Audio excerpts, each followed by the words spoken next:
Good morning. Hello, everyone. Thank you for joining us again for another episode here of Bridging the Leadership Gap. My name is Florin, and I'm so delighted to spend this morning with you together with my teaching partner, Alena Florin. Welcome, Alena. Hi, Florin. Good to be here for the final episode this year, as we promised, right? Absolutely. And I'm so excited about this topic. This is a little bit unusual. This is not necessarily something we're usually talking about and covering, but I think it's the time of the year that um, at least in my experience, I have found that the core belief around this is that if we can maximize the time that other people waste, that will give us an advantage. So I would just want us to have a conversation about how do you plan for December, how do you treat December, how do you start your year. I'm going to share my journey and kind of some of the things I learned, and maybe we give some value to our viewers. Sounds good. So it's going to be very relatable to, I think, regardless what kind of position you have, your job, your industry, it's just wrapping up the year and how to do it in a good note. And we will share practices from our personal experiences as well, what works for us. So maybe it will give inspiration to people who listen to us. Absolutely, yeah. So, like one of the things that I used to do that was before COVID that really helped me kind of stay grounded and more or less was a practice that I think I need to get back to. But COVID came and then our son and then priorities shifted. I know you have kids, so it's not easy to do that. But there was something that I've done every year in December together with my wife. Actually, we took a weekend away. So we would go to one of these spa hotels on the west coast of Sweden, and we just spend the weekend there. With, I mean, we had our phones with us, but we wouldn't use the phones. We wouldn't take in any new information. It is only going to be about reviewing the year and setting the intention about what it is that we want to create, in our lives, and in the next year. And for me and her, it was such a powerful exercise because we were like each of us writing down in our notebooks more or less how we're gonna spend our it was the birthday or the wedding celebration like 3 or 5 years from that moment. And it was really nice exercise for us to align the visions because sometimes what she wrote and what I wrote was not actually aligned. And so, on a personal note, that was one of the most powerful exercises that I could have done, and I've done for a while, you know, during the kind of Christmas season or during the holiday season. It was, yeah, it was a time for us to reconnect and to reassess. So that gave us a head start in the next year. What's your practice? How do you spend the holiday season? I know that could mean a lot of things because depending on where you're at and what people celebrate, it could be a month of celebration, it could be a week. Like, so what's your practice? How do you deal with Do this? you really want to know how my December looks like? Pretty chaotic with three kids and different activities at school. But you mentioned one thing that location might define as well how we treat time. And I'm in Malaysia now, and it's summer. So, and I was born in like between seasons, right? So I used to the fact that, okay, December, it's winter, and then it's time to kind of to come down, to reflect, to plan, and that was a common practice across different industries I worked in, and in Sweden as well when I used to live there. But then I started thinking a lot about the perception of time as well, that actually it's not necessarily to do reflections and plan for the future and to do these alignment practices in December. We just make it easier for us because it's a natural concluding or wrap up of the year. And being in a tropical climate in summer, actually something that changed my perspective. And I started doing some things not in December, but let's say in April or on a regular basis, but it's bind to a different timeline. So again, it depends what kind of timeline we create for ourselves. And one of the practices that I'm applying now, which I find very powerful, is looking at yourself as, for example, today I'm Alena 1.0 version. So what do I need to become 2.0? What did I do this year to come closer? How much closer do I come to that version of me? And this beautiful concept I borrowed from Diana Kander. She was one of the speakers in Nordic Business Forum, and I just fell in love with her. Like the way she positioned that and practices that she gives, really recommend listening to her talks. And applying this Alena 2.0 version, how does it feel? What is she doing?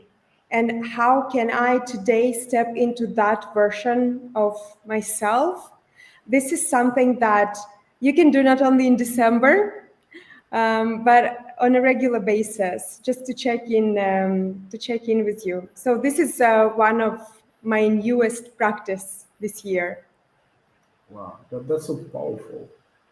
And how that resonates with me is that I'm thinking, like today, there are people that have the results that I want, that have the same number of hours in a day, but they must be doing something differently.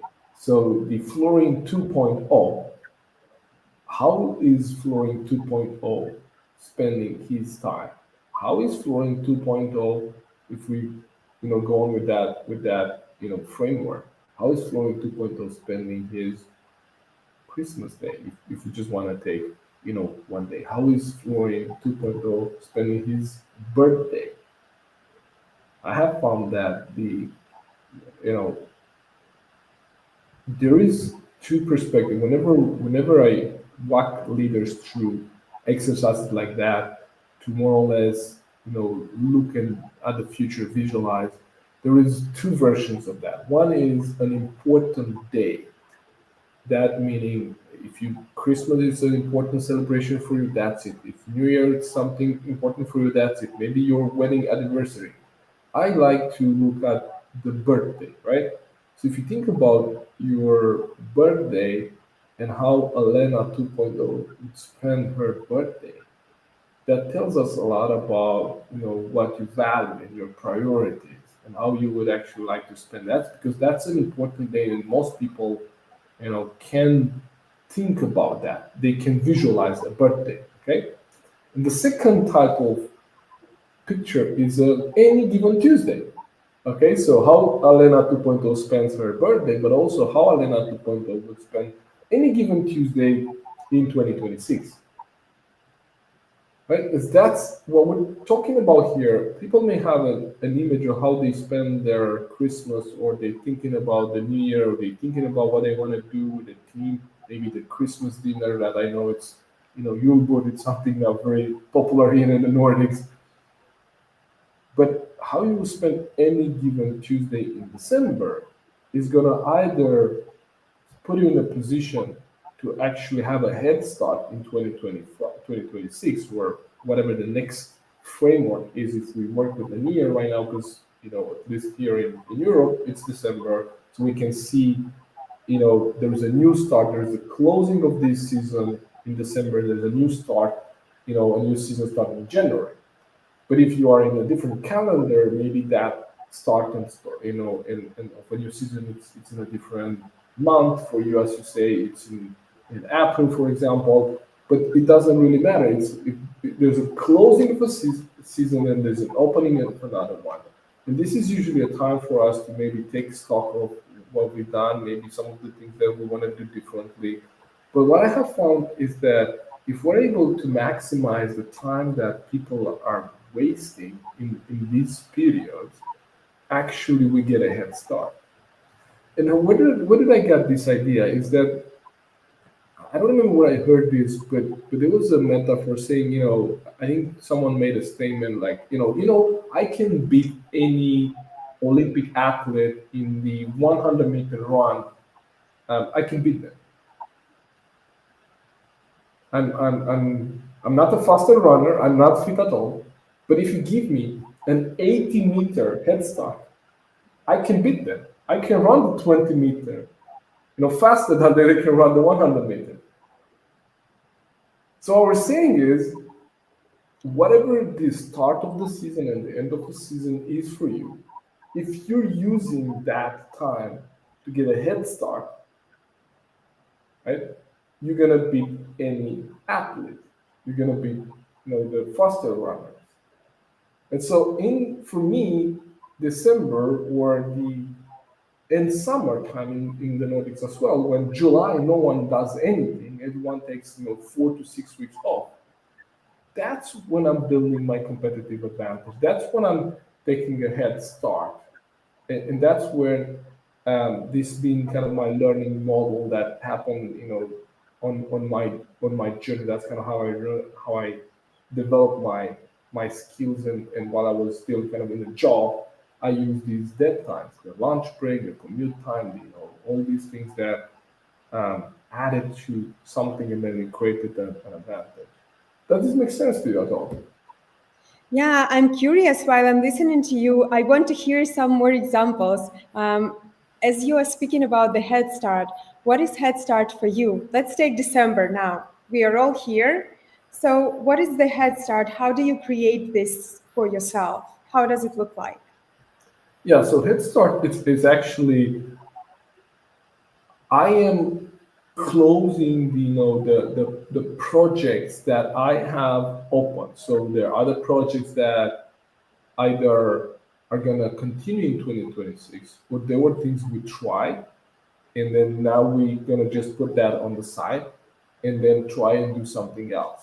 So one of the things that I have found is, if we leave unclosed loop or open loops, and we try to pick that up in January, I have found that, at least for me and kind of the people that I work with and the clients, it's not an easy task to remember in January. If we want to do the closing of the Q4, the quarter in January, how am I going to remember what we've done in the beginning of October? Right? October, November, December being the quarter. So I make sure that I am closing the big things, the big project, everything that needs to be closed before the kind of end of the month rush, or before the 16th, the 17th, the 20th, because that closes the loop. And that way, and if people go home with an open loop, they're gonna spend 2 weeks on their winter vacation and come back in January. Like, how are we gonna really re-engage them after this break? And what I found is that we wanna take the time now to already plan things in the first week of January. So when we come back, we don't have to wonder like, oh, what am I gonna do? What am I gonna do in the first week? How am I? What am I gonna work on? What are gonna be our priorities for next year? So what I'm doing is I'm spending, I'm spending these when people are kind of slowing down already. My clients are slowing down already, and I'm not gonna have a lot of engagement, a lot of coaching sessions. Those would be things that they want to, talk in January. Then I'm using this time to, kind of close the loop on where we are.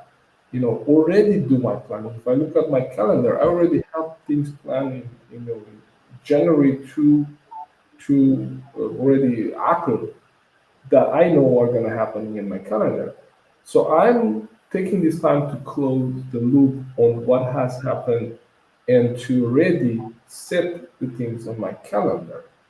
Because I'm also going to take some time off during this Christmas season, and I don't want to be letting January and the first week in January be at the mercy of how I feel when I come back. I want to be Mhm. intentional now. I don't want to let the feeling. Do I feel like working? Do I feel like working on that? Do I feel on? I want to, and also this is what coach leaders to do for the teams as well. And just put some things on your calendar for January and then leave them there. But at least when you come, say, oh, there was a reason why you put this on the calendar. Let's now look at that. That's one part. Intentionality here is very important, I think. And as you mentioned that you're closing the loop and you want to, many people say that we want to come back in January and we want to have a fresh start. People are craving for something, for the new energy, right? So it's just maybe something that we create for ourselves psychologically as well. But I think when I recall back to several conversations I had in my executive coaching sessions, and people shared this state, like weird state that they experience, that they are somewhere in between. And I think exactly like closing the loop, maybe something like this they need. And it just sparked the concept that I hear a lot about, especially after COVID, from Adam Grant, languishing. When you are in this state of it's kind of foggy, it's unclear, so you really want to maybe hang out in this state for a while and then bring more clarity and more purpose. And I think that there is one component that many people miss, at least the patterns that I see in my coaching sessions, that people reflect. They use December to reflect on the past year, which is a good thing. But then this reflection might lock you in the past. So you can be intentional about, you're still intentional about, I want things to be this way instead of that way. But then you kind of lock yourself in the past and you don't create aspiration for the future, exactly the type of energy that people crave in January, right? So for me, it's interesting to explore, and I wonder what's your experience with that? How do you actually create that momentum when you reflect in a healthy amount, but then you also create the aspiration for the future? So there should be something to look forward to. And maybe you can share what is that something that you look forward to in January? Yeah, so I think for me that's kind of easy because my personality and kind of my temperament, it's about the future. I am a visionary. I spend a lot of time in the future more than in the past. And I learned this kind of the hard way. I used to, and I sometimes find myself in that loop to dwell on, not successes, many times on mistakes. So let's say, something that we tried didn't work, or a client that I pitched to, we didn't end up working together. And I would revisit that conversation. I would be kind of stuck in the loop in the past. And I have found that, a good rule of thumb is 24 to 48 hours. That's it. So I give myself 24 to 48 hours at maximum to dwell on that past, to really look at it. If I really want to analyze it, if I really want to take the lesson from it, I'm going to look at it. And that's again, if you think you are persistent, you don't want to make the same mistake twice. You maybe want to learn from that. But after the 48 hours, then I move on. I force myself to move on because otherwise I can get stuck, as you say, in the past and in the loop. What if we would have done that? What if? Well, the challenge is that we will never know what if. And what if? How would you know if you would have chosen something different? How would you know if? How would I know if I wouldn't have moved to Sweden? How would I know if I wouldn't have, quit my corporate job? How would I know? I would never know. So why spend time there? But also the same is true also for celebrations, right? So now we just had our kind of annual Live to Lead event in October, like celebrated, great. Then 2 days later, I was thinking, okay, so next year we have a date, 22nd of October 2026. So I already started planning next year, right? So that's a rule for me. So you need to give yourself a time frame to think about a past, both for successes and for celebrations, but then move on. and actually think about the future and plan the future. For me, it's kind of easy. I'm not spending a lot of time in the past, but I know for others it's not as easy.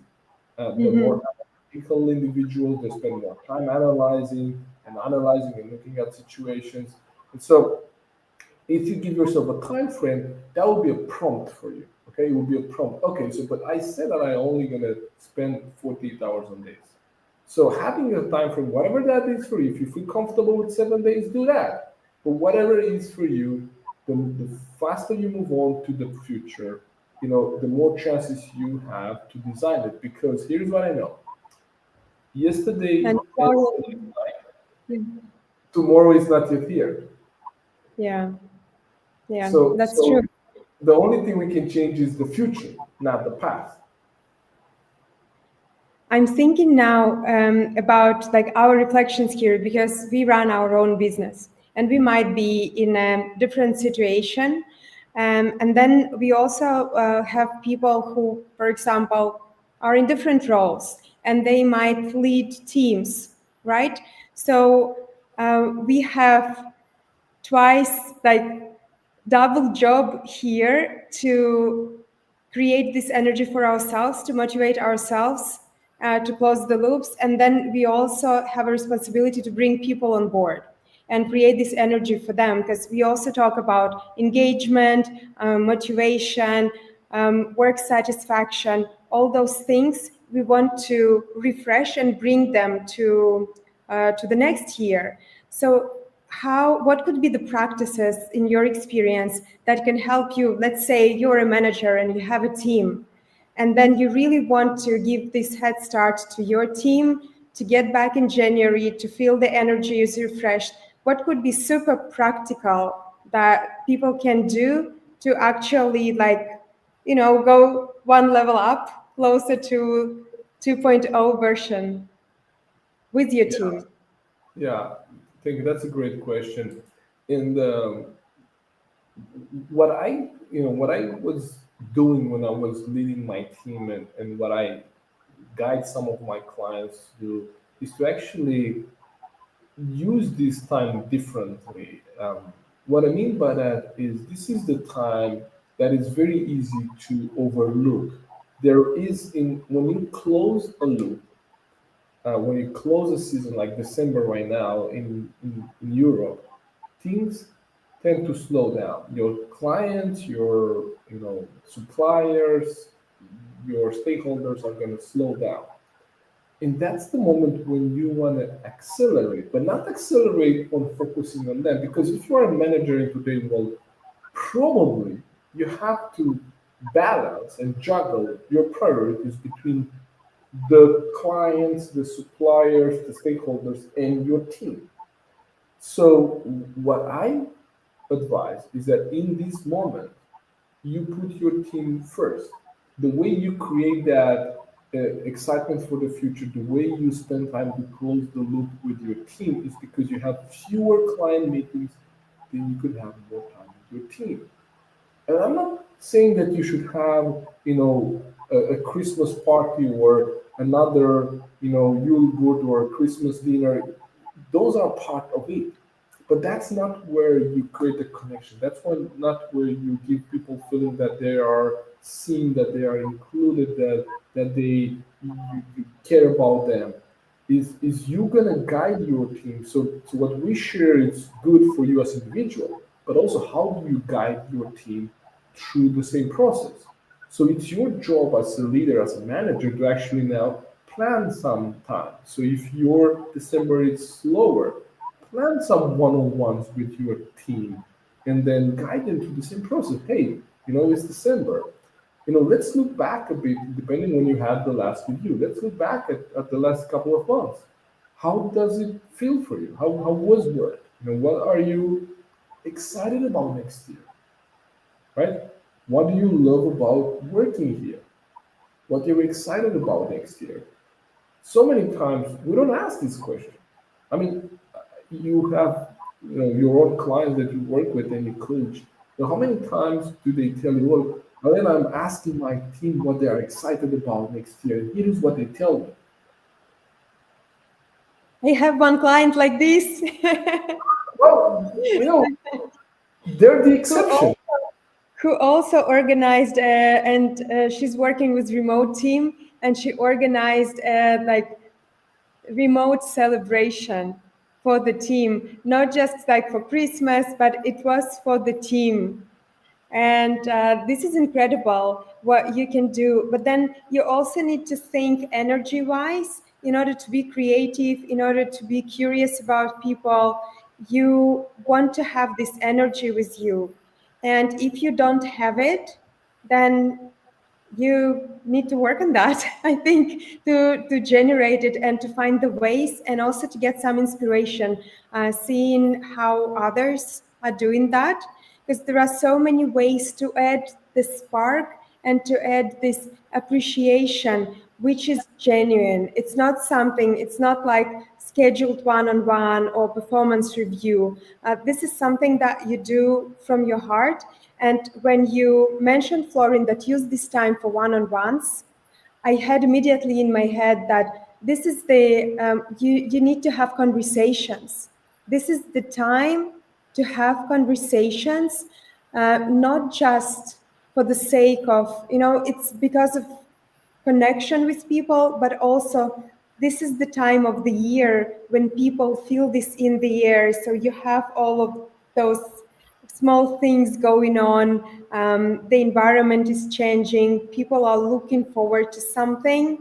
So it gives a little bit more openness, I would say. So it's a good time to have those conversations, and use them to connect with people better, right? Absolutely. Ask them how they're gonna spend this Christmas. We're gonna learn a lot of things about them. And you know, people are not coming to work because they're. I mean, of course, we have a lot of motivated, talented, individuals want to make an impact, a change.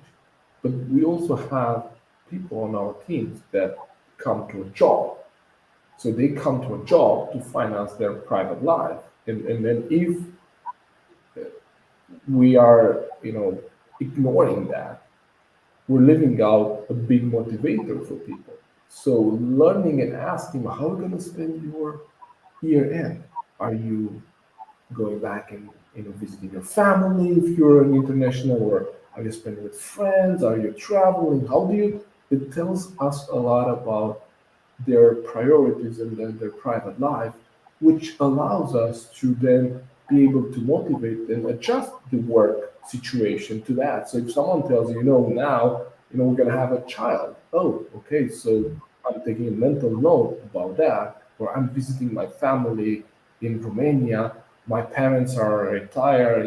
My mom has some health issue. That's not, I'm just making up a situation. She's healthy, and I'm glad for that. But let's say I'm making that, and I'm sharing that with you, and you're my manager, and making mental notes. Okay, so Florin has a family in Romania, a mom that may have some health issue. So perhaps it would not be a bad idea for me to consider that maybe he would need to travel to take care of his mom. Maybe he would need to relocate his mom. Maybe he would need some time off. Maybe he would need to work remotely. Maybe it would not be a bad idea for me to check in with him in January. How is his mom doing?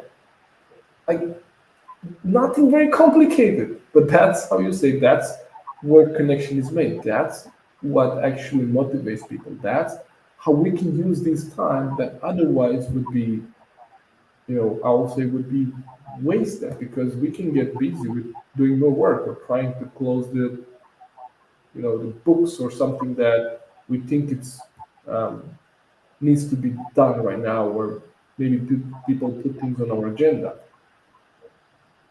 But I'm really, if I if I if I share kind of my story, if I look back at my life, I can see a pattern that when I got introduced to this topic of leadership, that was back in 2012, 2011.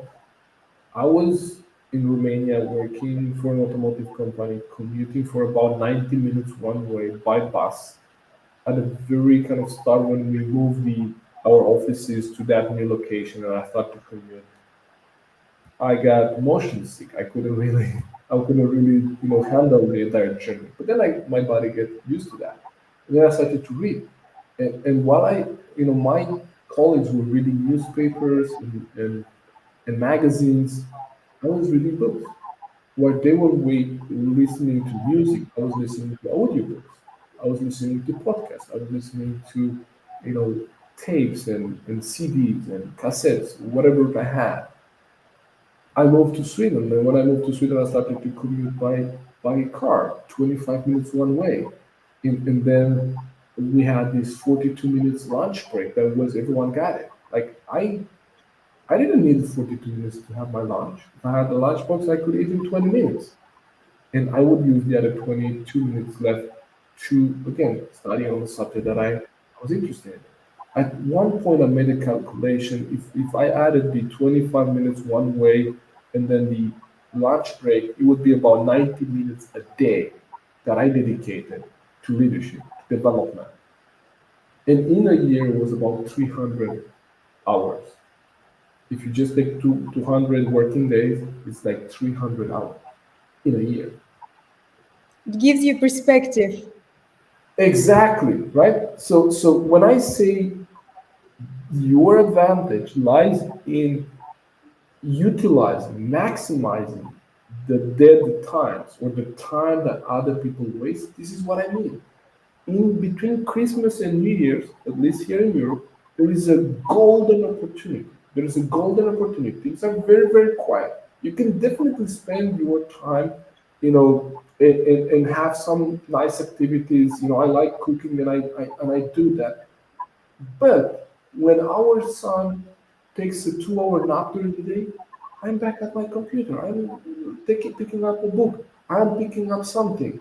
I'm very intentional about how I spend that time because I know if you think about someone becoming an expert in a topic, there is some, numbers out there. They say if you study a topic for 5 years, you will be an upcoming expert. If you put 10,000 hours in a topic, you are an expert. And think about that. Like there was 300 hours, and that was like 2017, 2018, like so it's 6, 7 years ago, or 8 years, right? So that it's like a few thousand hours already. So that's why I'm excited when I say don't waste December and start 2026 by design. I'm saying that you could actually use this time. And if you use this time with your team, use it to close the loop. Don't leave anything open. Don't, you want them to go home on their holiday with clarity about how the year was, where they were, and where you want them to be or where they need to be or where they want to be in January. So when they come back, they know where to start. But also that recently I saw a diagram in they were taking these I think I don't know how it's called. It's a brain scan, and they were looking at when you're actually doing work that is not related with your cognitive areas, your creative mind, gets ignited. So, more, for example, if I do the dishes, okay, or if I iron a shirt, or if I cook, I don't have to think consciously in the cooking process, right? I'm just, my hands are doing things, especially if I do something that I know how to do. I don't have to think into every single detail.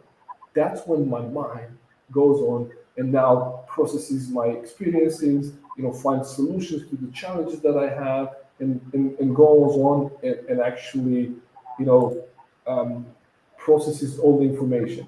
So if I took December to set a target, to set up an intention for January, and then during December I take a walk, I walk my dog, I play with my son, I do some cooking, I do some stuff. My mind is already going to work on my January target, on my January objective. How intention works, right? So this is when we get the best ideas as well. It's not from thinking harder or trying harder, but it's from doing things differently. And I loved your example with putting numbers on the amount of hours. I think it's really like every time when we put numbers, it gives perspective. It's so powerful. And I was thinking that it's important not to look at it like from the mental perspective, not to look at it as I'm adding something on the top of everything I already have. It's not about that at all, but it's about doing things differently. What is that you are going to do differently, not on the top of everything else?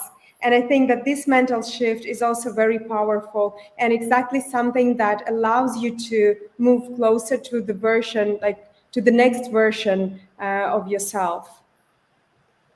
Absolutely. And I think you made a really important point there. It's not about adding something to our agenda. It's not about adding more work. It's about um, how do we maximize, how do we utilize what we have, and what needs to be done differently for us to get to the version 2.0. There's a couple of principles here, and then this brings up another exercise that I usually use at the end of the year, and I coach my clients through it. But before I go to that exercise, it is the 5 questions that I ask myself at the end of every year or every kind of project or every season. But before I do that, we can look at days and time as suitcases. Okay, we each have every single day a suitcase of the same size. Your day and my day has 24 hours. Okay, same size. And yet, some people manage to pack more in their suitcases than others. So the idea is not that we're looking for a bigger suitcase, that we want to be overwhelmed, or it's like, how do we pack more valuable, more meaningful activities in our suitcases? And so the exercise that we go through is 5 questions. You know, what do you start? What do you stop? What do you keep? What do you do more of and less of? So start, stop, keep, do more, do less.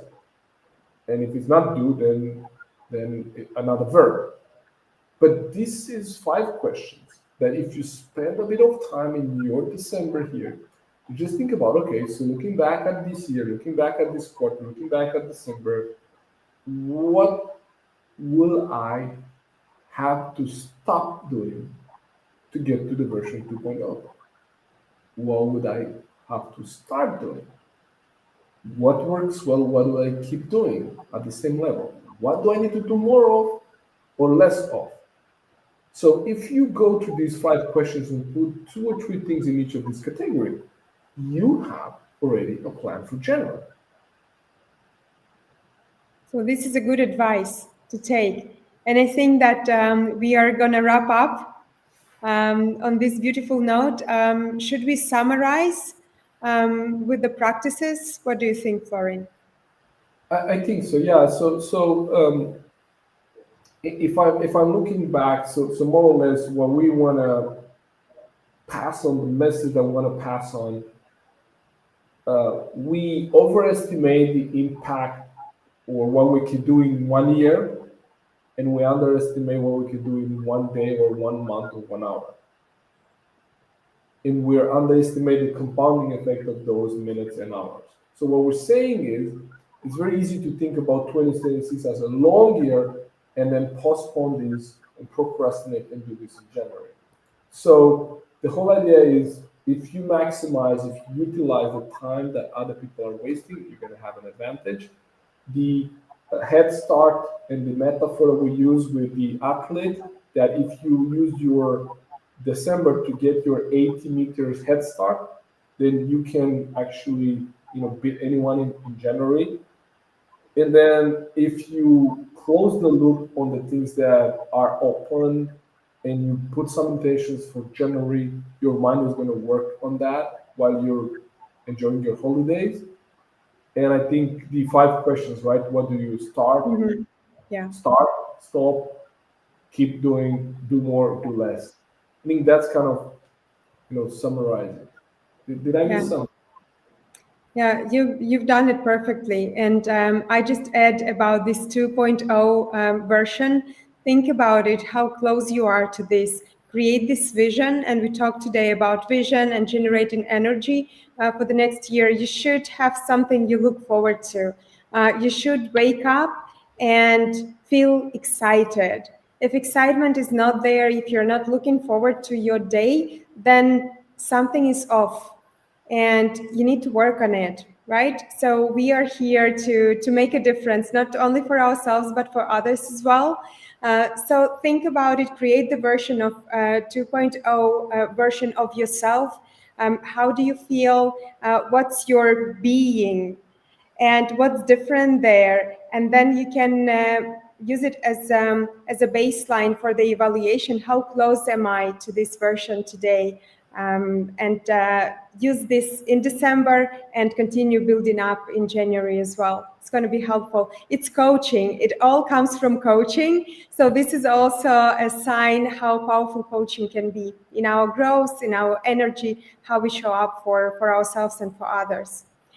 So I hope that we managed to give some of the practical tools and some inspiration as well today in this very informal and quite unusual for us conversation, right, Florin? Yeah, First absolutely. conversation in this type of format. Yeah, and I think um, with the age of AI, this informal conversation, from the heart, not scripted, I think are going to be more valuable. People are going to want to hear, how you're doing, how I do it, the 2.0, the practices, the tools, and these are, the experiences, that they wouldn't otherwise get. Like if you use any AI tool, they're going to give you some good answers, right? But they lack the context, they lack the experience, they lack the emotion. So I think that's what we hope to give you with these live discussions. And today was more like a closing of the season. So if you've been with us for this year and you're following these conversations, we thank you for that. Thank you for engaging in the comments today. I seen Kemi, Muhammad, Vedran. Thank you for joining us today and engaging with us. I hope this added value to you, and we look forward to see you in January. We don't have a date yet, but we're definitely going to have something in January, and then we're going to build on this. But before now and then, we wish you a very, I'm not gonna say productive, but we wish you a lovely, end of the year. Use this time however you want, but you can also, spend some time into creating, the vision that you want for 2026 and the version 2.0. I would suggest you may want to do that. Thank you for tuning in. Thank you, Elena. Thank you, Florin. It was a pleasure. Yeah, thank you for being my teaching partner this year. All right. I look forward to see you in January, everyone. All right. Take care. Bye bye. Bye bye. Thank you